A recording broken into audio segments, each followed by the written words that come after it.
Hey everyone, I'm gonna be talking about struggles from Fiona, the current conditions of the system, and the track possibilities of it, though. Okay, so the winds in the storm has gone down a bit to 15 miles per hour, and the pressure has gone down a bit. So there is some watches and warnings in effect for parts of the Caribbean. Um, Here's the current look at the system. It does look a bit better than yesterday, though. It, and the center is actually a bit more closer to the conventional, though. It's still a bit ahead, but it's not really that disorganized as yesterday. It's still fighting a bit some shear, though. Um, but conditions are expected to get more favorable in the next 48 to 72 hours, though, which will give Fiona more, more ability to intensify. Sorry for starting. Okay, so here's the current track of the system. it it should be a bit more southwest. The projected track has gone down a bit into the Dominican Republic though, and now emerges into Bahamas though.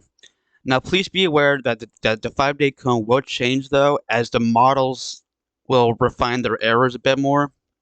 Um, the models have changed a bit though, including European, which I will explain in a minute though.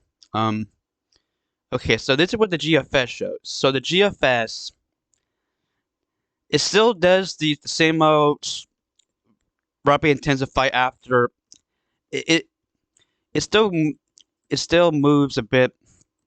It still goes out to the sea though, and it pretty much like rapid intensifies the system though, and it doesn't really impact anything at all, except move does a close approach into Canada, as you can see as a potentially post-tropical system.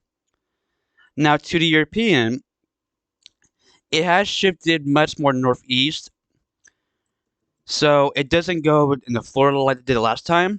It actually instead stalls a bit in the Bahamas, and it actually stalls a bit more. It actually a bit more a turn to the west though. Now now this in 10 days though. It is a bit out into the model's unreliable range though. Things will change though as the models start to get more error prone, and how the storm does in the next 40 to 72 hours though that's where it will go, because a weaker system will turn more west, as will the GFS, since as a more stronger though it just goes out to sea. There's still uncertainty about the track though, but it does appear that any if it does impact the US though, which does not appear to be that confident though, as it'll most likely, if it does, it won't go to the Gulf Coast though. It'll probably be one of those East Coast keepers though. If it does go to the US though, there is still a lot of uncertainty about the track, whether it goes out to sea or it goes to US, or it is a East Coast scaper and just like goes parallel. There's a lot of options still on the table where the system will do. And I advise monitoring the system doesn't to see where it goes and how strong it is though, because wherever it does in the next 48 to 72 hours will determine where the system will go. I'll keep an eye on the storm, see what the models show, and I'll update tomorrow with a new update. Bye.